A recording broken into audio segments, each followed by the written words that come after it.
I was standing in my garage on a Tuesday morning in October. The air had that cool, crisp feel to it, and the leaves were starting to pile up in the corners of the driveway. I was looking for a specific wrench, a 10 millimeter. It was always the 10 millimeter that went missing.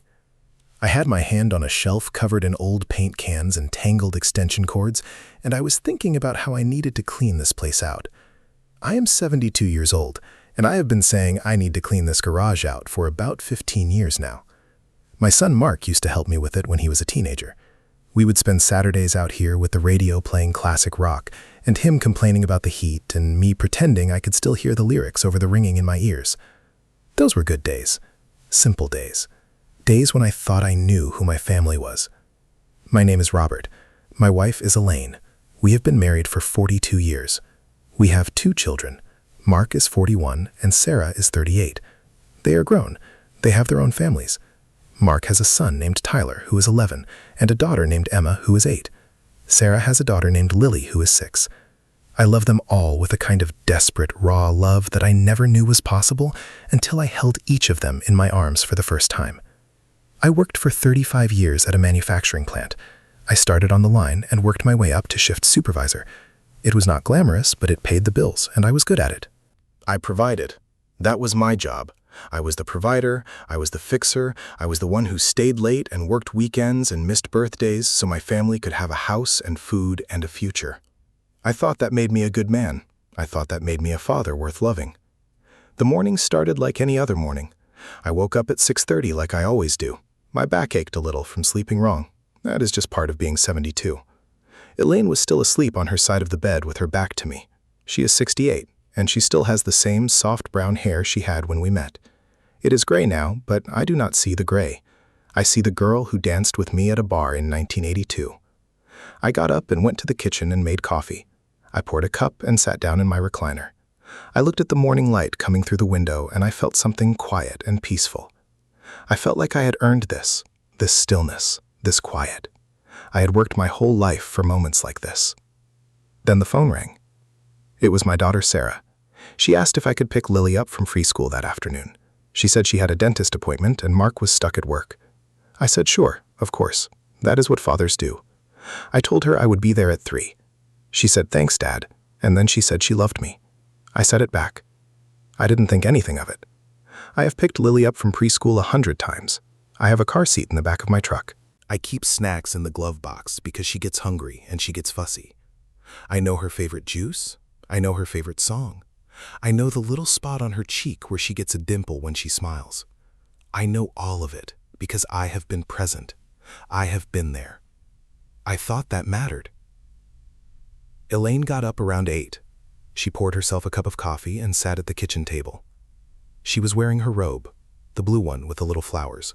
I bought that for her on our 30th anniversary. She looked tired, but she always looks tired now. She has been sleeping poorly for a few months. She says it is just age. She says it is just the stress of getting older. I did not push her. I never push her.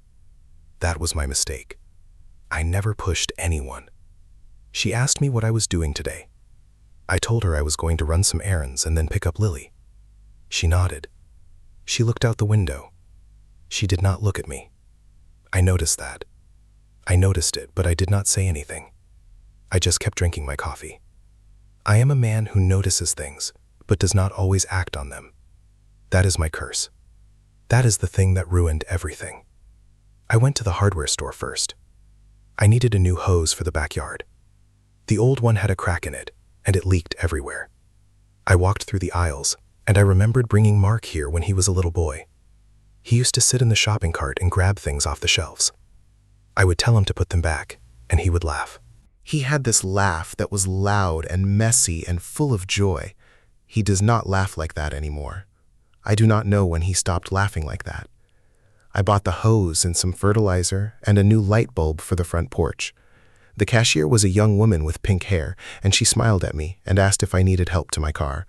I told her no, but I appreciated it. She called me sir. That felt strange. I still feel like I am 40 inside. I am still the man who can fix anything and lift anything and fight anything. But the mirror tells me otherwise. The mirror tells me I am old. The mirror tells me I am slowing down. I stopped at the grocery store to pick up some things for dinner. I was going to make meatloaf. It is my specialty. Elaine used to love it. She said it reminded her of her mother.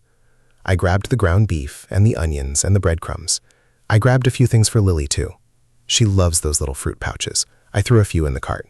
I drove to the preschool. I was early, so I sat in the parking lot and listened to the radio. A song came on that I used to dance to with Elaine. It was a song from the 80s, some slow ballad. I turned it up and let myself remember. I remembered our wedding. I remembered holding her hand. I remembered the way she looked at me when she said, "I do." I remembered the way I felt like the luckiest man in the world. I still felt like that some days, even after all these years. Even after the arguments and the silences and the nights when we said nothing at all. I went inside and signed Lily out. The teacher said she was a delight. She always says that. Lily ran to me and wrapped her little arms around my legs. She said, "Grandpa." And that one word made everything in the world okay for a second.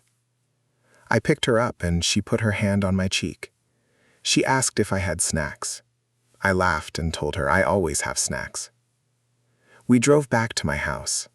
Lily chattered the whole way. She told me about her friend Sophia and about a song they learned in class. She sang it for me. It was off-key and beautiful. I watched her in the rearview mirror, and I felt something I cannot explain. It was love, but it was also grief. Grief because I know I will not see her grow up. Grief because I know I am at the end of my life, and she is just beginning. Grief because I wanted to be there for all of it. When we got back to the house, Elaine was on the phone in the kitchen. She was talking low. She did not see me come in. I heard her say the words, "Next week." I heard her say the words, "I will be there." She said them in a tone that was soft and careful, the kind of tone she uses when she is talking to someone she cares about. I did not think anything of it. I just assumed it was her sister. Her sister lives in Florida, and they talk every few days. I made lunch for Lily. I made her a peanut butter sandwich cut into triangles. She likes triangles. She says they taste better that way. I cut an apple into slices and put them on a plate. She sat at the kitchen table and ate while I cleaned up the counter. Elaine came into the kitchen and kissed the top of Lily's head. She smiled at me. It was a small smile, a distant smile. I felt something shift in my chest, but I pushed it down. That is what I do. I push everything down. The afternoon passed. I played with Lily in the backyard. We threw a ball back and forth. She laughed and I laughed, and the sun was warm on my back. For a few hours I forgot about everything. I forgot about my aching back and my tired heart. I just existed in the moment. That is what grandchildren do. They give you a reason to be present. Elaine left around 4. She said she was going to run to the pharmacy. She said she needed to pick up a prescription. She said she would be back soon. I watched her drive away and I did not think anything of it. She seemed fine. She seemed normal. That was the thing. Everything seemed normal. Lily and I watched a movie. It was some animated thing with talking animals. She sat in my lap and I held her and I felt peace. I felt like I was doing something right. I felt like I was a good grandfather, a good father, a good man. Sarah came to pick Lily up around 6. She looked tired. She always looks tired. She hugged me and thanked me and told me she loved me. I told her I loved her too. I stood on the porch and watched her drive away with Lily in the back seat. I waved. Lily waved back. That was the last time I saw her for a long time. I did not know that then. The house felt quiet after they left. I went into the kitchen and started making the meatloaf. I mixed the ground beef and the onions and the breadcrumbs. I added the ketchup and the mustard and a little bit of brown sugar. It is an old recipe. It is my mother's recipe. She taught me how to make it when I was a teenager. She said a good meatloaf is the foundation of a good home. She was wrong about a lot of things, but she was right about that. I put the meatloaf in the oven and sat down in my recliner. I turned on the news. There was some story about a storm coming up the coast. Nothing major, just rain. I watched it for a few minutes and then I closed my eyes. I dozed off. I do that now. I fall asleep in my chair like an old man. I never thought I would be that person, but here I am. I woke up to the sound of the garage door opening. It was around 7:30. Elaine was back. I heard her come into the house. She walked past the living room and did not say anything. She went straight to the bedroom. I heard the door close. I sat there for a moment and I thought about going to check on her. I thought about asking her if she was okay, but I did not. I stayed in my chair. I stayed still. That is what I do. Dinner was quiet. We ate the meatloaf at the kitchen table. It was good. It was always good. But Elaine barely touched hers. She pushed the food around on her plate. She said she was not hungry. She said she had a headache. I asked her if she wanted to lie down. She said yes. She got up and went back to the bedroom. I sat there alone with the meatloaf and the quiet, and I felt something I could not name. I cleaned the kitchen. I washed the dishes. I put the leftovers in a container. I did all the things I always do. I went to bed around 10. Elaine was already asleep, or at least she was pretending to be asleep. Her back was to me again. I lay on my side and stared at the ceiling, and I thought about all the years we had spent in this house, all the nights we had shared, all the conversations we had had in the dark. I thought about how I knew her better than anyone. I thought about how she knew me too. That was the thing. I thought I knew her. The next morning I woke up and she was gone. She had left a note on the kitchen counter. It said she had to run an early errand. It said she would be back by noon. I made coffee and drank it in the silence. I looked around the kitchen and I noticed something. Her phone was still on the charger. She never leaves her phone. She is always glued to that thing. I picked it up. I do not know why. I just picked it up. It was unlocked. She had never locked it. She was not a private person. She left her phone lying around all the time. I opened it and I saw a text message.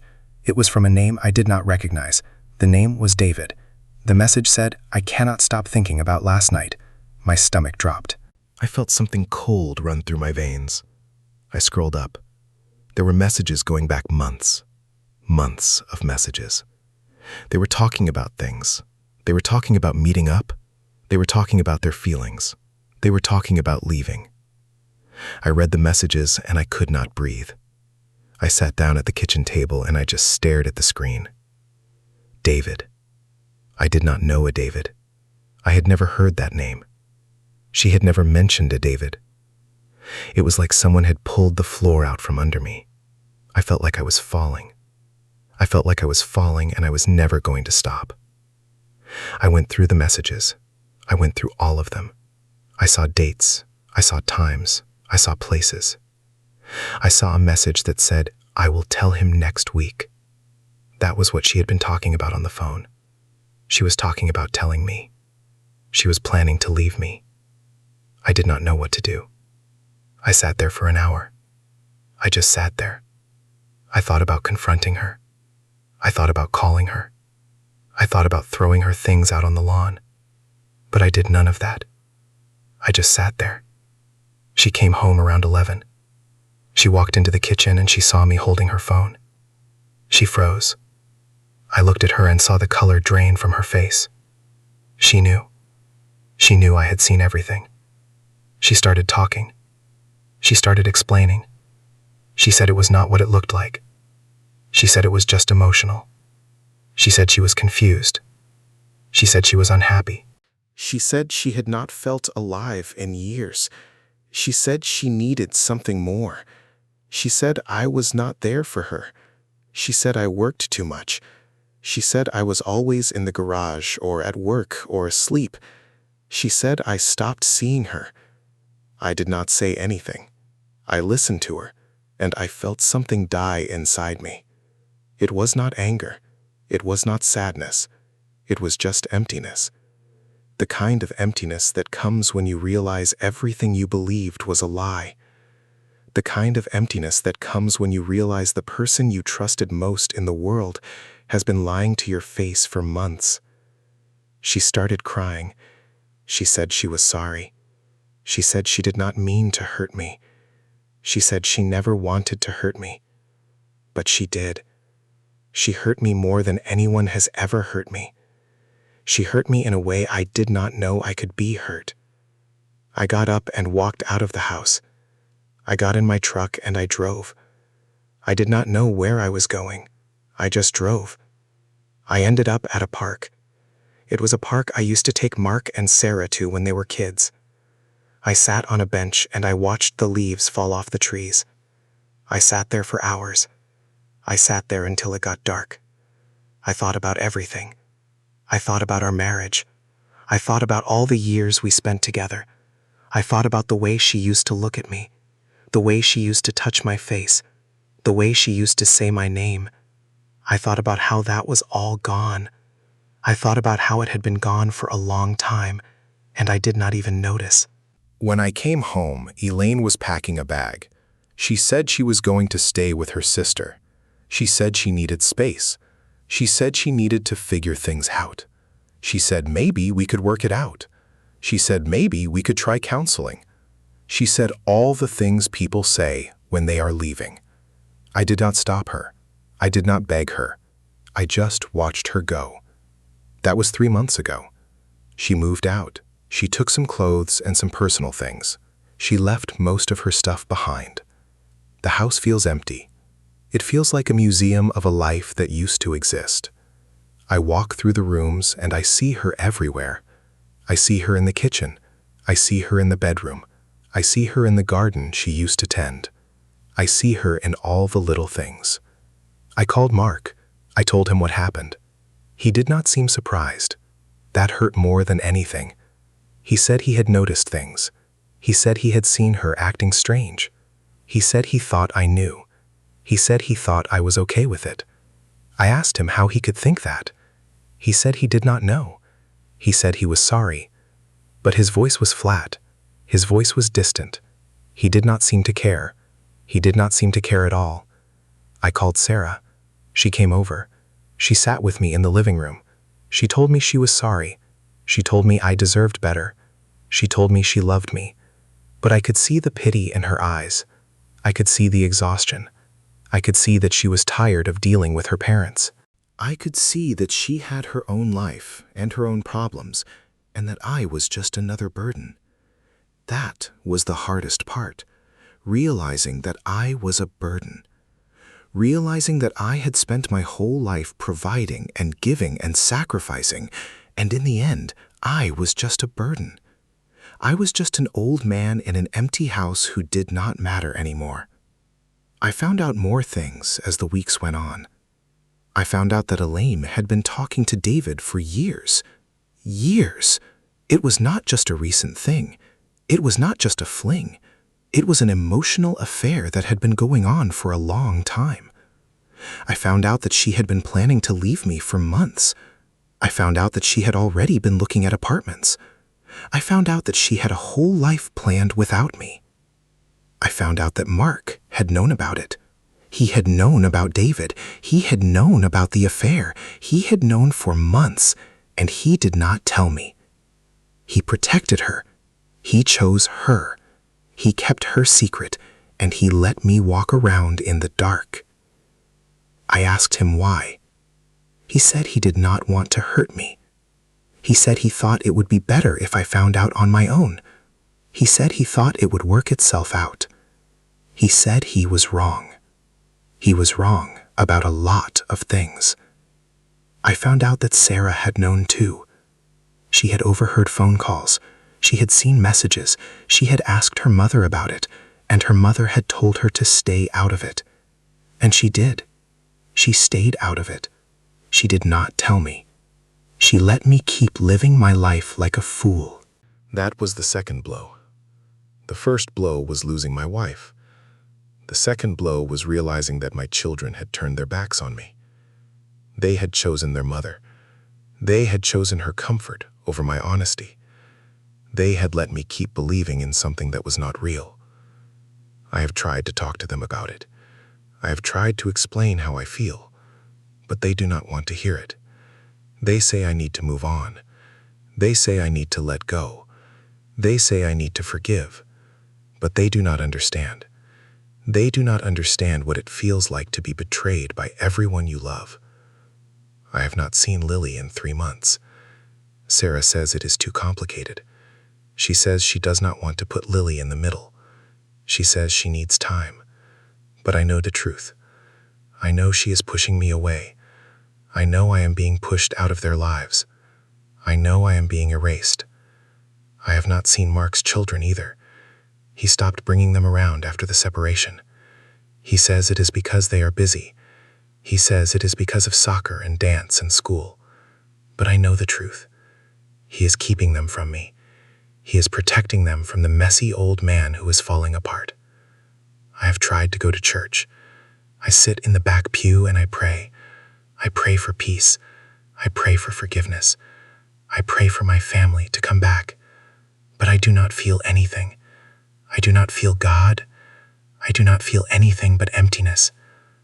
I have thought about selling the house. It is too big for one person. It is too quiet.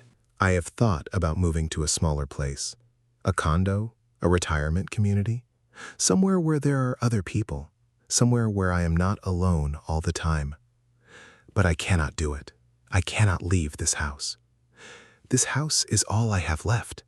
This house is the physical reminder of the life I built, the life I thought I had. I still talk to Elaine sometimes. She calls me every few weeks. She asks how I am doing. She says she still cares about me. She says she wants to be friends. She says she hopes I can forgive her. But I cannot forgive her. I cannot forgive her for taking everything from me. I cannot forgive her for turning my children against me.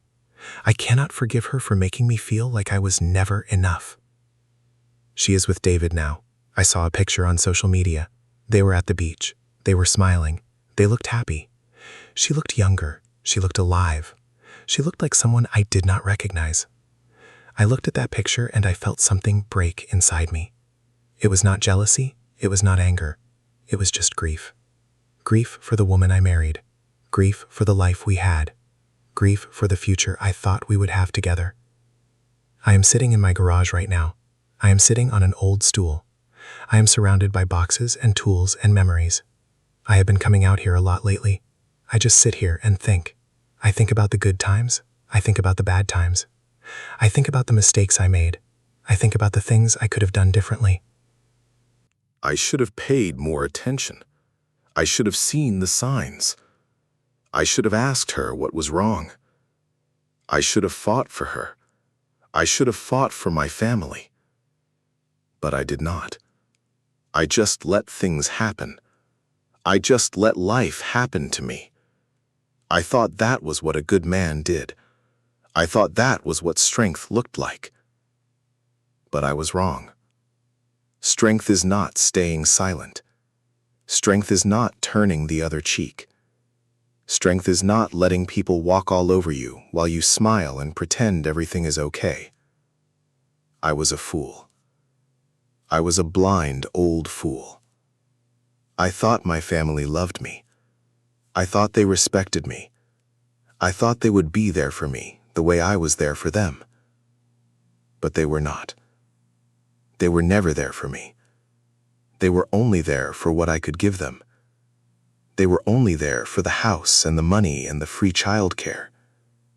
They were only there for the safety net. And when they did not need me anymore, they let me fall. I am still falling. I do not know if I will ever stop. My brother called me yesterday. He lives in Oregon.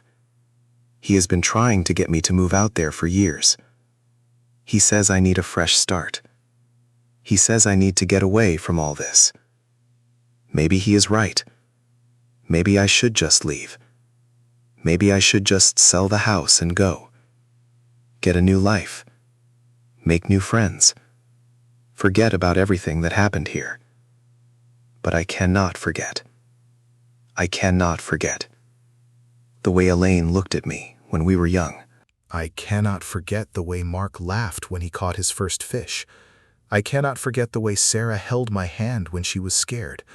I cannot forget the way Lily ran to me with her arms open. I cannot forget any of it. It is all burned into my memory. I still have the photos. I still have the boxes of memories. I look at them sometimes. I look at them and I cry. I am not ashamed to say that. I cry because I miss them. I cry because I am alone. I cry because I do not know how to fix this. Maybe I am too old to fix this. Maybe I am too tired. Maybe I just need to accept that this is the way things are. Maybe I need to accept that I will never have the family I wanted. Maybe I need to accept that I will die alone in this house with nothing but memories. I do not know what I am going to do. I do not know what the future holds. I do not know if I will ever be happy again. I do not know if I will ever find peace. All I know is that I am here. I am still here. I am still breathing. I am still getting up every morning and making coffee and sitting in my recliner and staring out the window. I watch the neighbors. I watch them come and go. I watch them live their lives. I watch them laugh and argue and kiss and make up. I watch them and I feel a kind of longing that is hard to describe. I want that again. I want to be part of something. I want to be loved. I want to be wanted. I want to be seen. But I am invisible now. I am invisible to my wife. I am invisible to my children. I am invisible to the world. I am just an old man in an empty house. I am just a ghost. I go to the grocery store and the cashier does not know my name. I go to the pharmacy and the pharmacist does not know my name. I go to the hardware store and the young man with the pink hair does not know my name. I am just another customer.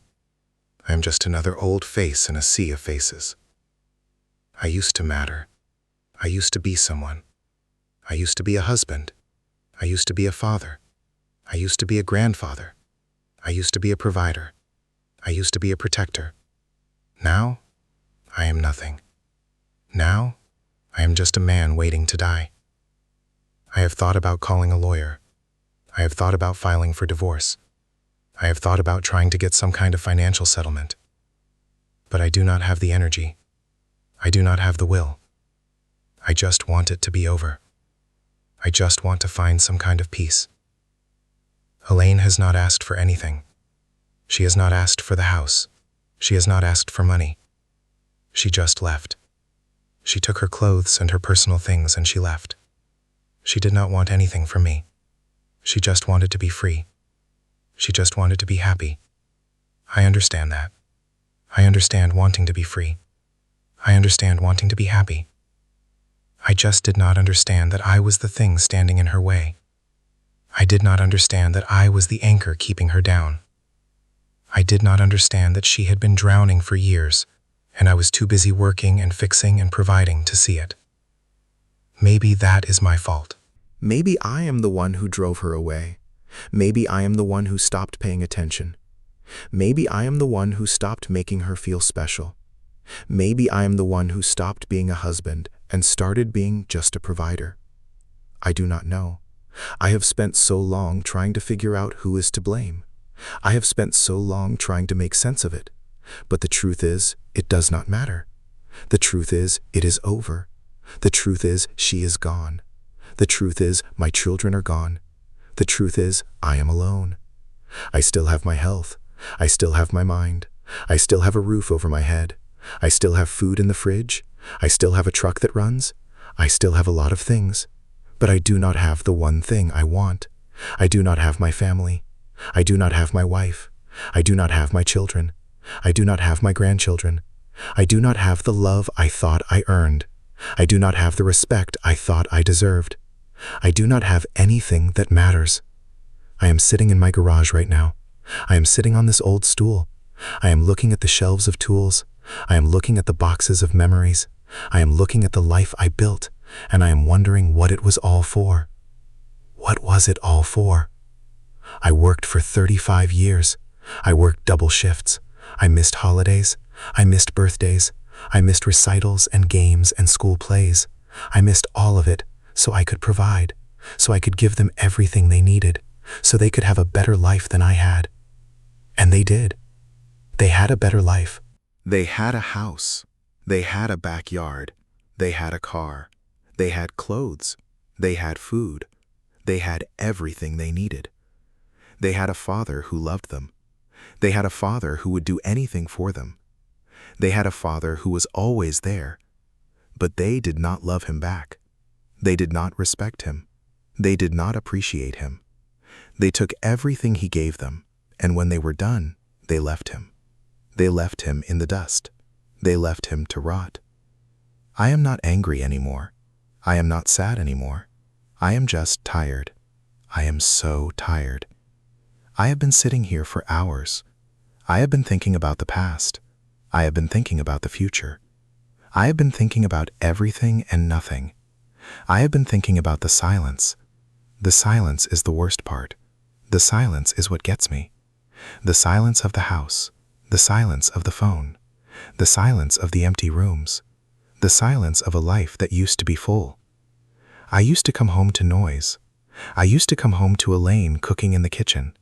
I used to come home to Mark and Sarah arguing over the television. I used to come home to chaos. I used to come home to life. Now I come home to nothing. Now I come home to silence. I do not know how to live in the silence. I do not know how to be alone. I have never been alone. I was always surrounded by people. I was always surrounded by love. And now I am not. I will keep going. I have no choice. I will get up tomorrow and make coffee and sit in my recliner and stare out the window. I will go to the grocery store and the pharmacy and the hardware store. I will live my life. I will exist. But I will not really be alive. I will just be going through the motions. I will be a ghost in my own life. I will be a memory of a man who used to matter. I will be a cautionary tale. I will be the story people tell to remind themselves to pay attention, to remind themselves to hold on, to remind themselves not to let go. I do not know if I will ever find closure. I do not know if I will ever find forgiveness. I do not know if I will ever find peace. All I know is that I am here. I am still here, and I am still breathing. That is all I have left. That is all I can hold on to. I am still here.